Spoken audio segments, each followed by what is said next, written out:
મનરેગામાં ભ્રષ્ટાચારના આરોપ બાદ મંત્રી બચુ ખાબડ છેલ્લી 11 કેબિનેટમાં ગેરહાજર રહ્યા છે। આજે પણ સતત 11મી કેબિનેટની બેઠકમાં મંત્રી બચુ ખાબડની ગેરહાજરી। છેલ્લે 23મી એપ્રિલે યોજાયેલી કેબિનેટની બેઠકમાં બચુ ખાબડ હાજર રહ્યા હતા। 30મી એપ્રિલથી 16મી જુલાઈ દરમિયાન યોજાયેલી 11 કેબિનેટની બેઠકમાં મંત્રી બચુ ખાબડ સતત ગેરહાજર રહ્યા છે। મે 2025માં યોજાયેલી 4 કેબિનેટની બેઠક, જૂન 2025માં યોજાયેલી 3 કેબિનેટની બેઠકમાં મંત્રી બચુ ખાબડ ગેરહાજર રહ્યા। જુલાઈ મહિનાની અત્યાર સુધીની 3 કેબિનેટ યોજાઈ, જેમાં પણ મંત્રી બચુ ખાબડ નથી ફરક્યા। મનરેગા ભ્રષ્ટાચારના આરોપ બાદ મંત્રી બચુ ખાબડની સતત ગેરહાજરી। વધુ વિગતો સાથે સંવાદદાતા હિરેન રાજગુરુ આપણી સાથે જોડાઈ ગયા છે। હિરેન, જે રીતે પુત્રો ઉપર જે આરોપો લાગ્યા છે ત્યારથી સતત 11મી કેબિનેટની બેઠક યોજાઈ, પરંતુ જે મંત્રી છે બચુ ખાબડ તે સતત ગેરહાજર રહી રહ્યા છે। હિરેન, બિલકુલ, પુત્રો ઉપર ન માત્ર આરોપ લાગ્યો છે પરંતુ પોલીસ ફરિયાદ પણ દાખલ થઈ છે, જેલવાસ પણ ભોગવ્યો છે અને હમણાં જામીન ઉપર છૂટેલા છે મંત્રી બચુ ખાબડના પુત્રો।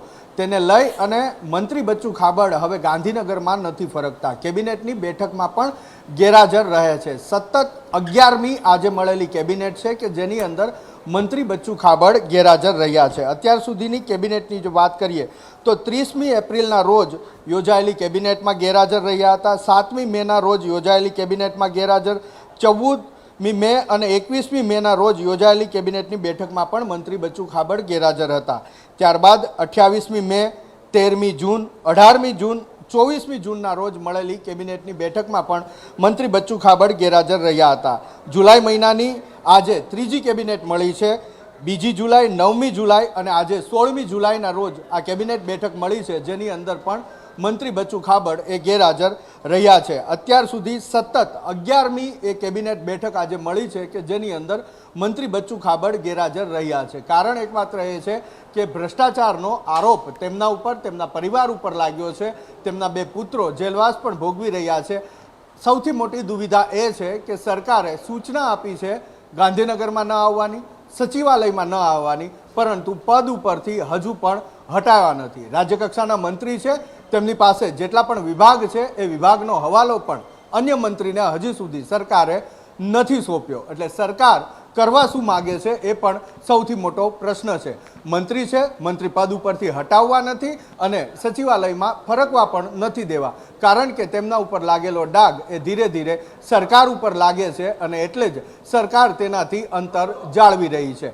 કોઈપણ સરકારી કાર્યક્રમ હોય, પછી તે શાળા પ્રવેશોત્સવ હોય કે પ્રધાનમંત્રી નરેન્દ્ર મોદીનો તેમના જ જિલ્લામાં દાહોદમાં કાર્યક્રમ હોય, તેમાં પણ ગેરહાજર રહેવાની સ્પષ્ટ સૂચના સરકાર અને સંગઠન તરફથી અપાઈ હતી અને ત્યારથી આજની સતત 11મી કેબિનેટ મળી છે કે જેની અંદર મંત્રી બચુ ખાબડ ગેરહાજર રહ્યા છે। છેલ્લે 23મી એપ્રિલના રોજ જે કેબિનેટ બેઠક મળી હતી તેની અંદર મંત્રી બચુ ખાબડ ઉપસ્થિત રહ્યા હતા અને ત્યારબાદ સતત 11મી કેબિનેટ આજે મળી છે કે જેમાં મંત્રી બચુ ખાબડ ગેરહાજર છે। આરોપ ભ્રષ્ટાચારનો છે અને સરકાર દુવિધામાં છે। મંત્રી પદ પરથી ખસેડવા નથી, નામ હટાવવું નથી, એમના વિભાગનો હવાલો અન્યને આપવો નથી અને સાથે બેસાડવા પણ નથી। જી, ચોક્કસ હિરેન, જોડાવા બદલ અને માહિતી બદલ આપનો આભાર।